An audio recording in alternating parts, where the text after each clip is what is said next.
morning, third class. Beta, this is your third video of chapter number 1. Sorry, not third, seventh video. Right, 1.7 हम इसमें शुरू करेंगे और इसमें क्वेश्चन नंबर 1 से हम लोग अपना स्टार्ट करेंगे. ये आपके प्रॉब्लम सम्स हैं, तो इसमें पहले आप स्टेटमेंट बनाएंगे और उसके बाद उसको सॉल्व करेंगे.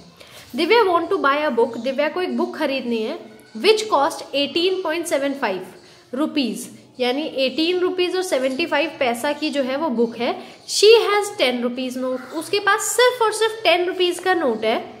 How much was left to be paid. तो कितना बच जाएगा कि उसको और पे करना पड़ेगा तब वो कॉपी को खरीद पाएगी.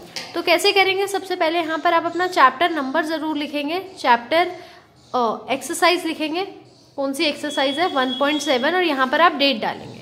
ठीक है. फर्स्ट क्वेश्चन नोट डाउन करने की जरूरत नहीं है. ठीक है. अगर आपको लिखना है तो फर्स्ट वर्ड डैश डैश करके आप इसका लास्ट वर्ड उतार सकते हैं सिर्फ स्टेटमेंट क्वेश्चन में. ठीक है. तो क्या लिखेंगे पहले, cost of notebook, cost of book, sorry book है यहाँ पर, तो कॉस्ट ऑफ बुक रुपीज़ 18.75. और दिव्या के पास है तो दिव्या हैज़, यानी अभी कितने हैं, दिव्या हैज़ रुपीज़ 10. तो अब कितने उसको और चाहिए, तो हम क्या करेंगे, 18.75 में से 10 रुपीज़ को माइनस कर देंगे, पॉइंट के आगे लगाएंगे. राइट, अगर कोई सिंगल डिजिट होती है तो पूरी पॉइंट के आगे आती है. अब आप जब इसको माइनस करेंगे तो क्या आएगा, 5 में से 5 गए 0, 7 में से 0 गए 7, 0.8 में से 0 गए 8, और यहाँ पर 1 में से 1 गए तो 0. ये है. ठीक है. तो अब क्वेश्चन में से क्या उतारेंगे, rupees 8.75 was left to be paid. Okay. इस तरीके से मैंने क्वेश्चन इसमें से ही देखो हाउ मच लिखा है, हाउ मच की जगह मैंने रुपीज लगाया और सेम लिखा was left to be paid. ठीक है.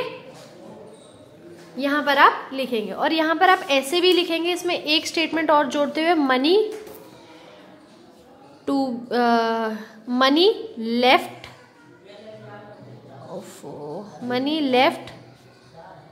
To be paid equal to rupees 18.75 minus rupees 10. यहाँ पर मैं पेन से लिख रही हूँ इसलिए कटिंग हो रही है. आप लोग पेंसिल से लिख रहे हैं तो आप इरेज करके तब आप ढंग से एकदम साफ साफ लिखेंगे. क्वेश्चन नंबर 2 पढ़ते हैं हम लोग. On the eve of Deepawali, जब दिवाली की ईव, यानी ईव होती है दिवाली से एक दिन पहले. ठीक है. रमेश गेव 27 रुपीज़ एंड 80 पैसा टू हिज सन. उन्होंने अपने बेटे को कितने पैसे दिए, 27 रुपीज़ दिए और 80 पैसे दिए अपने बेटे को. एंड 29 रुपीज़ एंड 75 पैसा टू हर डॉटर. और अपनी बेटी को क्या दिया, 29 रुपीज़ और 75 पैसा फॉर बाइंग फायर क्रैकर्स. और क्या बोला कि पटाखे खरीद लाओ. How much did he give to buy fire crackers. तो टोटल मिलाकर उन्होंने कितने पैसे दिए. जब टोटल होता है तो हम क्या करते हैं, ऐड करते हैं. तो फिर ऐड करते हैं इसको. क्वेश्चन नंबर 2, सबसे पहले स्टेटमेंट, उन्होंने जो इंपॉर्टेंट चीज है वो ही लिखेंगे कि रमेश ने अपने बेटे को पैसे दिए और बेटी को पैसे दिए. ठीक है. तो मनी गिवन टू सन, यानी बेटे को कितने पैसे मिले, रुपीज 27.80 पैसा. ठीक है. और बाकी किसको मिले, money given to daughter. Right, son को और डॉटर को. तो डॉटर को कितने मिले, रुपीज 29.75 पैसा. अब यहां पर क्या है, मनी गिवन टू बोथ, तो वो लिखेंगे, यानी टोटल मनी गिवन. करेक्ट. तो टोटल मनी के लिए क्या करेंगे, 27.80 को ऐड करेंगे रुपीज 29.75 में. ऐड करने के लिए आप ऐसे क्लियरली यहां पर लिख सकते हैं, 27.80 यहाँ पर रुपीज लगाएंगे और यहाँ पर भी पॉइंट के नीचे पॉइंट, जो पीछे है वो पीछे, जो आगे है वो आगे. ठीक है. फिर आप यहाँ पर ऐड करेंगे. ठीक है. 5 कितना आया 15.1 यहाँ पर कैरी, ठीक है, और आप ऐड करेंगे, यहाँ हो गया 17 और 1 कैरी, 2 और 2 4 और 1 5, ये हो गया 57.75। तो यहाँ पर आप स्टेटमेंट लिखेंगे लास्ट की, ठीक है, ठीक है। सो ही गेव रुपीज, कितना आया था, 57.55 कहाँ गया question, for buying fire crackers. Okay, ये हमारा यहाँ पर फिनिश होता है सेकंड क्वेश्चन। अब आते हैं थर्ड पे। Sunita bought a shirt, Sunita ने एक शर्ट खरीदा जो इतने रुपए का था, और शॉर्ट्स खरीदे जो इतने रुपए का था। How much did he had to pay, तो उसको कितने पैसे टोटल देने हैं, टोटल देने हैं तो ऐड करना है। अब मैं आपको स्टेटमेंट्स बताऊंगी और सॉल्व करके आप देंगे, ठीक है। यानी कॉस्ट ऑफ शर्ट कितना है, कॉस्ट ₹280 और 50 पैसा। कॉस्ट ऑफ शॉर्ट्स, और शॉर्ट्स के कितने पैसे हैं, ₹185 और 20 पैसा, ठीक है। टोटल अमाउंट लिख सकते हो आप, टोटल शी हैज टू पे लिख सकते हो, और आप यहाँ पर ऐड करके लिखेंगे, ठीक है, यहाँ पर ऐड करने की स्पेस छोड़ के। सो जो भी आपका अमाउंट आएगा, या फिर ऐसे लिखेंगे, she had dash rupees to pay, ठीक है। यहाँ पर आप रुपीज लिखेंगे, जो भी आपका आंसर आएगा। अब चलते हैं फोर्थ क्वेश्चन पे। Naina has lost ₹37 in the market, Naina market गई और उसने 37 रुपीज खो दिए। She has now left with 85, और अब खोने के बाद उसके पास सिर्फ 85 रुपीज बचे हैं। How much did she have, तो कितने होंगे उसके पास। अगर मैं आपको बोलूं, आपने 5 रुपीज तो खो दिए और 10 रुपीज अब आपके पास बच गए, तो आपके पास टोटल कितने थे, तो आप दोनों को ऐड कर दोगे कि मैम 5 तो खो दिए मैंने वो, और 10 मेरे पास है, 15 थे मेरे पास पहले। तो ऐसे ही नैना का भी हम ऐड करेंगे, ठीक है। मनी लॉस्ट, क्या लॉस्ट हुआ है, ₹37, ठीक है। मनी लेफ्ट, कितना बच गया है, ₹85.15, ठीक है, ये बच गया। यानी टोटल मनी शी हैड, कितने थे उसके पास, आप इसको यहां पर क्या लिखेंगे, 37 में रुपीज को 85.15 को लिखेंगे। 37 में कहीं पर भी पॉइंट नहीं है, तो पूरी डिजिट पॉइंट के आगे आएगी लास्ट में। सो शी हैड, इतना आप यहाँ पर रुपीज लिखेंगे और यहाँ पर लिखेंगे मनी, इतना मनी था उसके पास, ठीक है। अब चलते हैं फिफ्थ क्वेश्चन पे।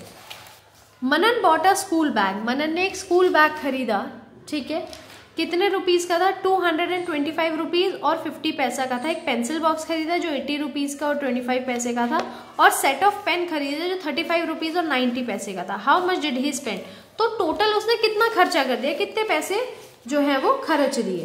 तो पहले कॉस्ट ऑफ स्कूल बैग, क्योंकि सबसे पहले स्कूल बैग खरीदा था, ठीक है। जब भी आप अमाउंट लिखते हो तो सीधा कॉस्ट ऑफ लिख सकते हो, cost of school bag, right. कितना था स्कूल बैग का प्राइस, 225 और उसके साथ 50 पैसा, ठीक है। कॉस्ट ऑफ पेंसिल बॉक्स, ठीक है, पेंसिल बॉक्स का प्राइस क्या था, ₹80.25 या 25। कॉस्ट ऑफ पेन उसने भी खरीदा था, पेन भी खरीदा था, ठीक है। कॉस्ट ऑफ सेट खरीदा था, तो सेट ऑफ पेन कितना था, ₹35.90 पैसा, करेक्ट। तो टोटल अमाउंट स्पेंड, यानी कितने खर्च हो गए, यहां पर आप ऐड करके लिखेंगे ठीक है, यहाँ पर आप लिखेंगे ये तीनों डिजिट्स और उसमें ऐड के साइंस लगाएंगे, यानी ₹225.50 प्लस ₹80.25 प्लस ₹35.90 और यहाँ पर आप ऐड करके लिखेंगे और टोटल अमाउंट लिखेंगे इसके। तो यहाँ पर अब आप ऐड करेंगे और लास्ट में स्टेटमेंट लिखेंगे कि टोटल अमाउंट कितना है। ठीक है, इसके बाद हम नेक्स्ट क्वेश्चन पे चलते हैं, 6th पे। एक मैन है जिसकी मंथली इनकम इतनी है, यानी महीने में, मंथ में, एक महीने में वो इतना कमाता है और इतना खर्च कर देता है, स्पेंड मतलब खर्च कर देता है। हाउ मच इज लेफ्ट, तो कितना बच गया। ठीक है, यानी मंथली इनकम, तो आप यहां पर लिखेंगे मंथली इनकम इक्वल टू, और मंथली स्पेंडिंग, खर्च करने को हम बोलते हैं स्पेंडिंग। ठीक है, तो मंथली स्पेंडिंग, कितना खर्च करता है वो यहां पर लिखेंगे। ठीक है, इनकम थी उनकी 2,575 रुपीज और 80 पैसा, और उनकी स्पेंडिंग कितनी थी 2,280 रुपीज और उसके साथ 70 पैसा। ठीक है, तो यहाँ पर आपने लिख दिया। अब आपको क्या बताना है, मंथली सेविंग। जब इनकम में से आप स्पेंडिंग निकाल देते हैं तो सेविंग बच जाता है, नहीं लेफ्ट बच जाता है, तो मंथली सेविंग्स आप लिखेंगे। तो सेविंग्स कितनी है, कब आएंगी, जब आप ऊपर वाले में से 2,575 में से माइनस करेंगे ₹2,280 और उसके साथ 70 पैसा। ठीक है, तो यहाँ पर आ जाएगा और आप यहाँ माइनस करेंगे और लास्ट में क्या लिखेंगे, सो monthly savings of the man is, यहां पर आप अमाउंट लिख देंगे। ठीक है बेटा, इसके साथ ये हमारा ये वाला क्वेश्चन भी खत्म हुआ। 3 क्वेश्चन और रह गए हमारे, वो भी करेंगे साथ ही में। 7th क्वेश्चन क्या कहता है, अब देखते हैं।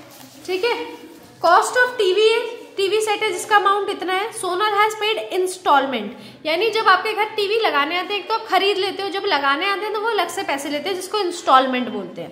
ठीक है, तो इतना तो उसने टीवी लेने में ही खर्च कर दिया और इतना उसकी सॉरी इंस्टॉलमेंट, वो वाला इंस्टॉलमेंट नहीं है ये।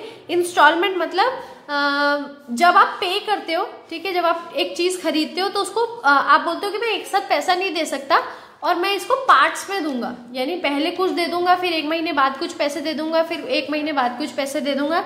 तो सोहन ने पहली इंस्टॉलमेंट, यानी जो पैसे देकर आया था, जिससे वो खरीदा था, वो इतने दे गया था, तो कितने पैसे उसको और देने हैं, यानी कितने पैसे बच गए जो उसने बोला होगा कि मैं अगले महीने दे दूंगा या कुछ करके दे दूंगा। तो टोटल टीवी की कॉस्ट इतनी थी और इतना वो इंस्टॉलमेंट, यानी खरीदते टाइम दे आया था कि आप इतने पैसे अभी रख लो, बाकी मैं दे दूंगा, तो ये वो दे आया। तो कितने बच गए जो उसको पे करने हैं, यानी cost of TV, right, cost of TV set आप यहां पर लिखेंगे और ये लिखेंगे इंस्टॉलमेंट पेड, राइट, इंस्टॉलमेंट, इसमें डबल एल आएगा, इंस्टॉलमेंट पेड। ठीक है, जब आप यहां पर लिखेंगे तो कितनी इंस्टॉलमेंट उसने दे दी, 3,239 रुपीज और 75 पैसा, और ये था कितने का, 4,745 रुपीज का और 25 पैसा। ठीक है, ये यहां पर आपका आ गया। अब कितना रह गया, तो यानी मनी लेफ्ट टू पे, ठीक है, लेफ्ट टू बी पेड लिख सकते हो, कितना रह गया पे करने के लिए, आप इसको माइनस करके यहां पर लिखेंगे। अब इसकी 100 वाली स्टेटमेंट आप बनाएंगे।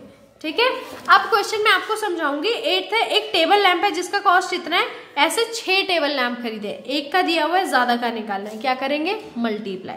एक टेबल लैंप की कॉस्ट इतनी है और 6 की बतानी है, यानी cost of 1 table lamp, right, cost of 1 table lamp, कितनी टेबल, क्या कॉस्ट है एक की, यहां पर लिखोगे, यानी ₹541 रुपीज और उसके साथ 70 पैसा, और आप यहां लिखेंगे कॉस्ट ऑफ 6 टेबल लैंप्स।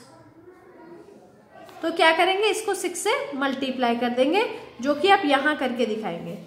ठीक है, यहां पर साथ में आप यहां पर मल्टीप्लाई करके दिखाएंगे, और फिर लास्ट में क्या लिखेंगे, same, the cost of 6 table lamps, यहां पर इक्वल टू की जगह आप लिखेंगे इज जो भी आपका अमाउंट आएगा वो आप लिखेंगे, ठीक है। अब आते हैं हम 10th क्वेश्चन पे, ठीक है। सॉरी ओहो 9th क्वेश्चन कर दिया मैंने, 8 तो आपका रह गया, ठीक है। ये 9th क्वेश्चन है जो मैंने अभी आपको समझाया। 8th पर चलते हैं। A merchant bought good for इतना rupees and he has sold for इतना, यानी एक मर्चेंट था, एक व्यापारी था, उसने इतने का कुछ सामान खरीदा, सपोज चॉकलेट्स खरीदी, 175 रुपीज की चॉकलेट खरीदी 50 पैसे की, और उसको बेच दी 250 रुपीज में और उसके साथ 90 पैसे में। तो कितना उसने गेन किया, यानी कितना कमाया, कम में खरीद लिया और ज्यादा में बेच दिया। तो कैसे किया, यानी कॉस्ट ऑफ गुड्स दिया है तो गुड्स लिखना है, गुड्स मतलब कोई भी सामान, ठीक है। कॉस्ट ऑफ गुड्स कितना था, 175 था और 50 पैसा था, और सोल्ड एट यानी कितने पे बेच दिया गया, रुपीज 250 पैसा, 50 रुपीज और 90 पैसा, ठीक है। तो गेन आप लिखेंगे, गेन इक्वल्स टू, ज्यादा में से कम को माइनस करते हैं, ज्यादा है 150 और 90 पैसा, और इसमें से आप माइनस करेंगे 175 रुपीज और 50 पैसा, यहां पर आप माइनस करेंगे। सो मर्चेंट गेन कितना रुपीज, यहां पर आप अपना आंसर लिखेंगे, ठीक है। नाउ लास्ट क्वेश्चन है आपका 10th क्वेश्चन, इसको पढ़ेंगे। A hotel consumes electricity worth rupees इतना एवरी डे, यानी एक होटल रूम है जिसमें इतनी इलेक्ट्रिसिटी हर दिन लगती है। How much money will spend on electricity in 1 week, तो एक हफ्ते में कितना लगेगी, एक दिन में इतना लगती है, आपको क्या बताना है, एक हफ्ते में यानी 7 दिनों में कितनी लगेगी। एक का पूछा है, ज्यादा का बताना है, ठीक है। तो electricity consumption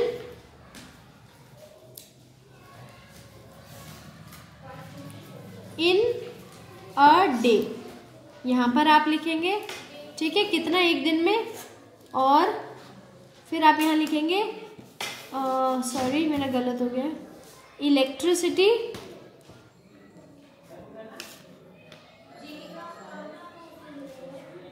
consumption in 7 days.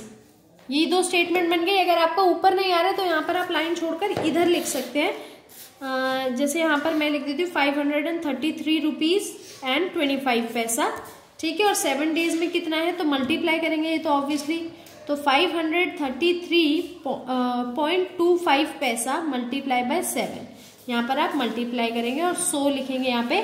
Electricity consumption in a week, एक वीक में 7 डेज होते हैं ना, इस यहां पर आप अपना आंसर लिखेंगे, ठीक है बेटा। इसी के साथ हमारा ये वीडियो और चैप्टर दोनों ही फिनिश होता है।